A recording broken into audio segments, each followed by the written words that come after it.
नमस्कार। Positive synergy channel में आपका स्वागत है।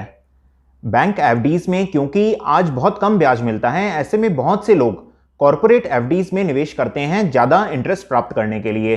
लेकिन वे इस बात पे ध्यान नहीं देते कि कॉर्पोरेट एफडीज के साथ कुछ रिस्क जुड़ी हुई होती हैं।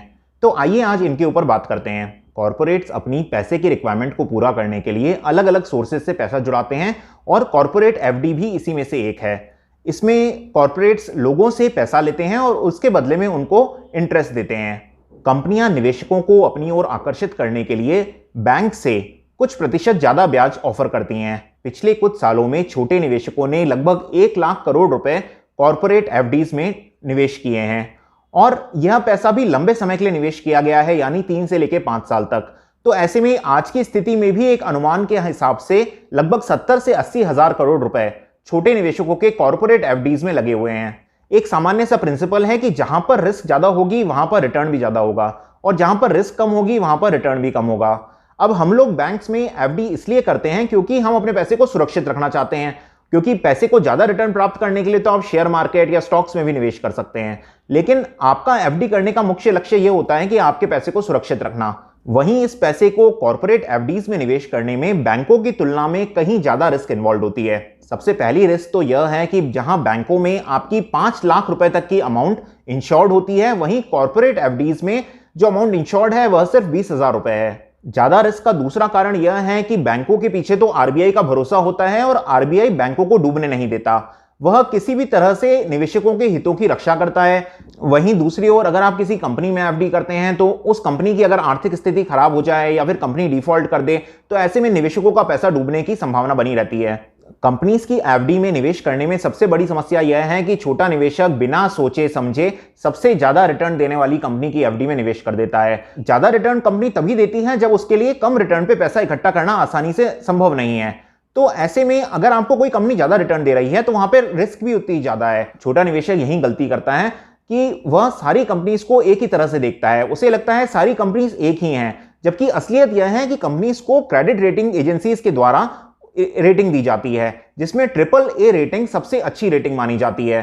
तो आप अगर कभी भी किसी भी कंपनी की एफडी में निवेश करें तो आपको यह ध्यान रखना बहुत जरूरी है कि वह सिर्फ AAA रेटिंग वाली कंपनी ही हो। अगर अब आप कहें कि AAA रेटिंग वाली कंपनी को देखकर उसकी एफडी में निवेश कर दिया तो क्या यह निवेश पूरी तरह सुरक्षित है?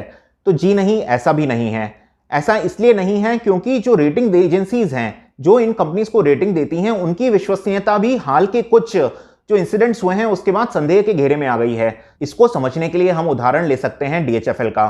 डीएचएफएल को सभी रेटिंग एजेंसीज ने AAA रेटिंग दे रखी थी और ऐसे में निवेशक भी उसे सुरक्षित मानकर निवेश करते गए।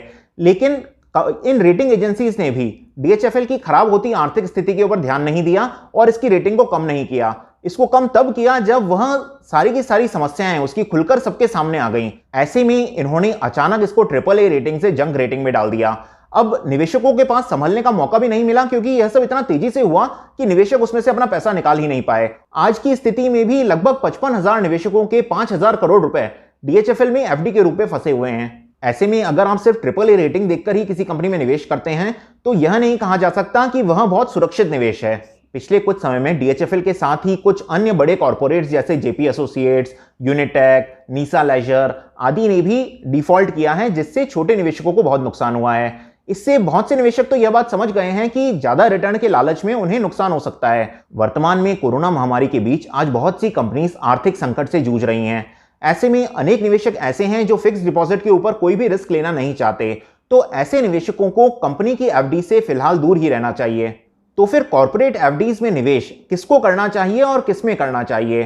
तो कॉर्पोरेट एफडीज में निवेश सिर्फ उसी निवेशक को करना चाहिए जो हर क्वार्टर कंपनी के क्वार्टरली रिजल्ट्स को एनालाइज कर सके और यह पता कर सके कि कंपनी की आर्थिक स्थिति कैसी है।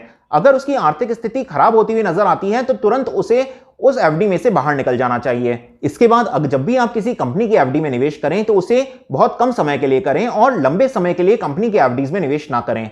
अपने रिस्क को और कम करने के लिए आप छोटे छोटे अमाउंट्स निवेश करें और अलग अलग टॉप रेटेड कंपनीज में निवेश करें। वैसे ज्यादा इंटरेस्ट प्राप्त करने के लिए कंपनी एफडीज का आज भी एक बेहतर विकल्प है छोटे प्राइवेट बैंक्स। आज भी कुछ छोटे प्राइवेट बैंक्स ऐसे हैं जो आपके निवेश पर आपको 9% तक रिटर्न दे रहे हैं और साथ ही साथ इनमें आपको 5 लाख तक की इंश्योरेंस और आरबीआई का भरोसा मिलता है।